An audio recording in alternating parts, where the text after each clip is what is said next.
카메라 한 대, 정확히 말하면 망원 렌즈가 달린 전문가용 촬영 장비 한 대, 이걸로 지금 5개 나라가 싸우고 있습니다. 올해 1월 31일 말레이시아 쿠알라룸푸르 데이식스 데뷔 10주년 월드투어 공연장이었던 악시아타 아레나에서 한국인 팬 몇 명이 반입 금지된 대포 카메라를 들고 들어갔습니다. 보안 요원이 제지했고 실랑이가 벌어졌고 그 장면이 현지 팬 휴대폰에 찍혔습니다. 여기까지는 공연장에서 가끔 일어나는 해프닝이었습니다. 그런데 사흘 뒤 그 영상이 X에 올라가면서 프레임이 바뀝니다. 한국 팬들은 현지 규정을 무시하고 오만하게 행동한다. 이 문장 하나가 붙는 순간 카메라 문제는 사라지고 국가 문제가 됐습니다. 일주일 만에 보이콧 코리아 해시태그가 수십만 건 생성됐습니다. 말레이시아에서 시작된 분노는 인도네시아, 태국, 베트남, 필리핀으로 번졌고 이들은 스스로를 CA 블링스, 동남아시아 형제자매라고 부르며 연합했습니다. 한국 쪽도 가만히 있지 않았습니다. 가난한 나라가 건방지다. 우리가 너희 경제 키워줬. 양쪽의 댓글창은 걷잡을 수 없이 타올랐습니다.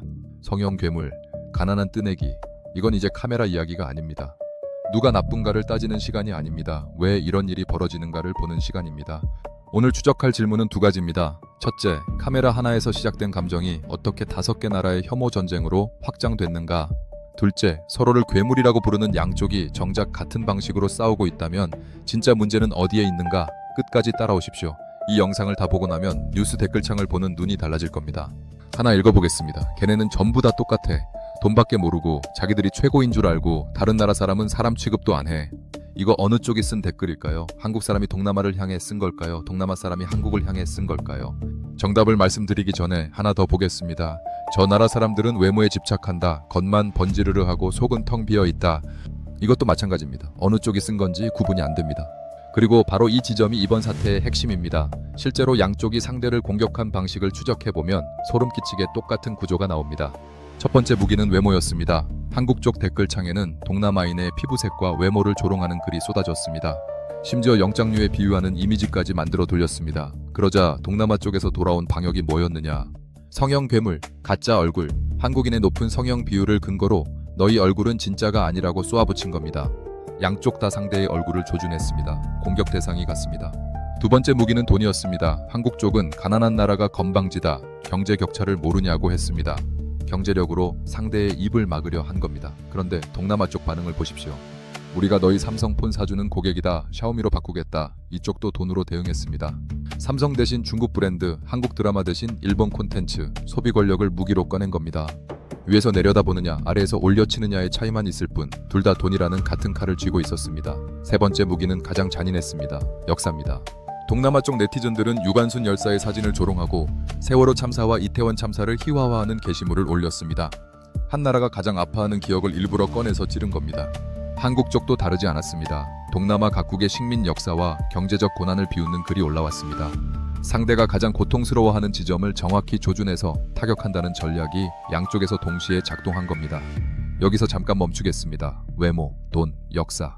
3가지 무기가 완전히 같습니다. 방향만 다르고 논리 구조는 복사한 것처럼 동일합니다. 왜 이런 일이 벌어지는 걸까요? 심리학에 외집단 동질화 편향이라는 개념이 있습니다. 쉽게 말하면 이겁니다. 내가 속한 집단의 사람들은 저마다 다르게 보이는데 상대 집단의 사람들은 전부 다 똑같아 보이는 현상. 한국 사람은 다 이래. 동남아 사람은 다 저래. 이 문장이 자연스럽게 느껴지는 순간 이 편향이 작동하고 있는 겁니다. 이게 왜 위험하냐면 상대 집단에서 가장 극단적인 댓글 하나를 뽑아서 그 나라 전체의 성격으로 만들어버리기 때문입니다. 말레이시아에서 대포 카메라를 들고 간 한국인은 몇 명이었습니다. 그런데 그 몇 명의 행동이 한국인은 전부 오만하다가 됐습니다. 마찬가지로 동남아 쪽에서 세월호를 조롱한 사람도 극소수였습니다. 그런데 그 극소수가 동남아인은 전부 잔인하다가 됐습니다. 여기에 온라인 환경이 기름을 부었습니다. 화면 뒤에 숨으면 사람은 변합니다. 이름도 얼굴도 사회적 위치도 가려지는 순간 평소라면 절대 입 밖에 꺼내지 못할 말이 손가락 끝으로 쏟아져 나옵니다. 심리학에서는 이걸 탈개인화라고 부릅니다. 나라는 존재가 사라지고 집단의 감정만 남는 상태. 이 상태에서는 상대의 아픔이 안 보입니다. 화면 너머에 숨을 쉬고 밥을 먹고 가족이 있는 사람이 있다는 감각이 증발합니다. 남는 건 걔네라는 단어 하나뿐입니다. 그래서 양쪽의 공격이 똑같아진 겁니다. 외집단 동질화 편향이 상대를 전부 다 똑같은 놈들로 만들고 탈개인화가 공감의 브레이크를 해제하면 인간이 선택하는 무기는 동서양을 막론하고 같아집니다. 외모를 깎고 돈으로 누르고 역사로 찌른다. 언어만 다를 뿐 공격의 설계도는 하나입니다. 아까 처음에 읽었던 댓글 기억하십니까? 걔네는 전부 다 똑같아. 그 문장 양쪽 댓글창에 둘 다 있었습니다. 글자 그대로 같은 문장이 서로를 향해 날아간 겁니다. 서로를 괴물이라고 부르는 두 집단이 괴물을 만드는 방법은 완전히 같았습니다. 그런데 이 이야기는 여기서 끝나지 않았습니다. 밖에서 시작된 이 전쟁이 안으로 들어왔습니다. 한국 사회 내부로. 밖에서 벌어진 싸움이 안으로 들어온 결정적 순간이 있습니다. 날짜까지 특정할 수 있습니다. 2월 4일. 전라남도 진도군수 김희수 씨가 광주 전남 행정통합 타운홀 미팅 생방송에서 이런 말을 했습니다. 인구 소멸 문제를 이야기하다가 스리랑카나 베트남 젊은 처녀들을 수입하자. 수입, 사람을 물건처럼 들여오자는 단어를 공직자가 생방송에서 썼습니다. 이 발언이 왜 치명적이었느냐? 타이밍 때문입니다. 보이콧 코리아가 동남아 전역에서 들끓고 있던 바로 그 시점에 한국의 공직자가 동남아 여성을 수입 대상이라고 불렀습니다. 동남아 언론이 즉각 보도했습니다. 네티즌들의 반응은 예측 가능했습니다. 봐라, 한국은 정부 차원에서 우리를 이렇게 본다. 개인의 댓글이 아니라 공직자의 발언이니까 이건 반박이 안 되는 증거가 된 겁니다. 민주당은 닷새 만에 김희수 군수를 만장일치 제명했고 전남도는 주한 베트남 대사관에 공식 사과문을 보냈습니다. 하지만 이미 늦었습니다. 진도 군수의 한 문장은 온라인에서 싸우던 양쪽 모두에게 연료가 됐습니다. 동남아 측에게는 한국의 본심이 드러났다는 확인이 됐고 한국 측 일부에게는 뭐가 잘못이냐 사실인데 라는 방어 논리가 됐습니다. 같은 발언 하나가 양쪽의 분노를 동시에 키운 겁니다. 그런데 여기서 예상하지 못한 일이 벌어졌습니다. 밖을 향하던 혐오가 갑자기 방향을 틀어서 안으로 파고들기 시작한 겁니다. 동남아 네티즌들이 한국 남성을 조롱하는 게시물을 대량으로 올렸습니다. 특정 손가락 이모지를 써서 신체를 비하하는 방식이었습니다. 그런데 한국의 남초 커뮤니티가 이걸 보고 어떻게 반응했느냐? 예상과 완전히 다릅니다. 분노하며 방역한 게 아닙니다. 일부가 동남아 측의 한국 여성 비하 댓글에 동조하기 시작한 겁니다. 동남아 사람들 말이 맞다. 한국 여자들이 문제다. 외부의 적과 싸우는 대신 내부의 적을 공격하는 도구로 가져온 겁니다. 여초 커뮤니티도 가만히 있지 않았습니다. 이번에는 동남아 매매혼 가정을 비하하는 표현을 꺼내들며 맞받아쳤습니다. 밖에서 들어온 혐오가 한국 내부의 성별 갈등이라는 기존 균열선을 정확히 찾아서 파고든 겁니다. 이 장면을 보면서 소름이 돋았던 건 이게 우연이 아니라는 점입니다. 혐오는 하나의 대상에 머물지 않습니다. 이건 심리학적으로 반복 확인된 현상입니다. 집단 간 갈등이 격화되면 그 에너지는 원래 대상에게만 향하는 게 아니라 가장 가까이 있는 기존의 균열선을 찾아서 스며듭니다. 물이 높은 데서 낮은 데로 흐르듯 혐오도 저항이 가장 약한 틈새로 흐릅니다. 한국 사회에서 그 틈새가 성별 갈등이었던 겁니다. 처음에는 한국 대 동남아였습니다. 그 다음에는 한국 남성 대 한국 여성이 됐습니다. 전선이 두 개로 늘어난 겁니다. 그리고 이 두 전선은 서로를 먹여 살리기 시작했습니다. 밖의 혐오가 안의 갈등에 연료를 주고 안의 갈등이 다시 밖으로 튀어나가는 순환 구조. 카메라 한 대에서 시작된 불씨가 이 지경까지 온 겁니다. 여기서 한 가지만 짚겠습니다.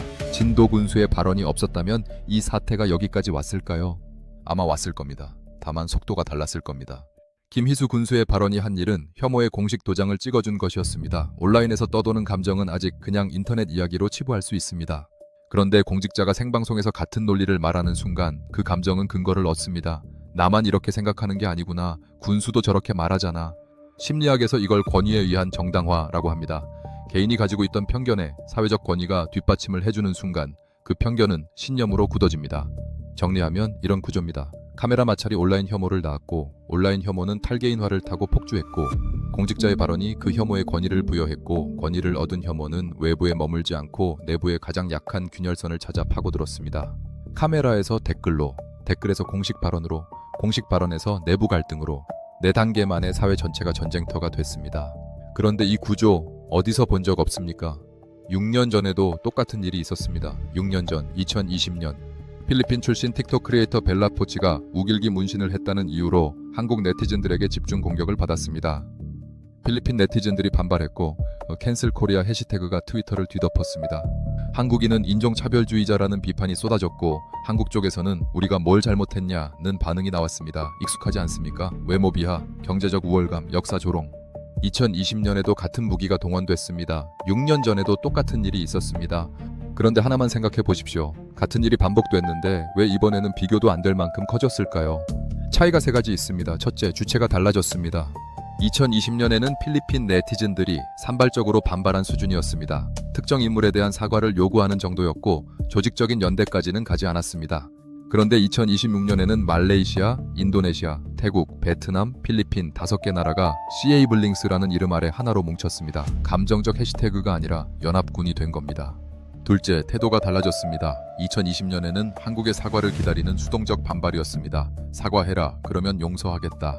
그런데 2026년의 메시지는 완전히 다릅니다. 우리가 너희를 키웠으니 우리가 너희를 무너뜨릴 수도 있다. 사과를 구하는 게 아니라 경제적 실력 행사를 선언한 겁니다. 삼성 대신 샤오미, 한국 드라마 대신 일본 콘텐츠, 한국 여행 대신 대만 여행.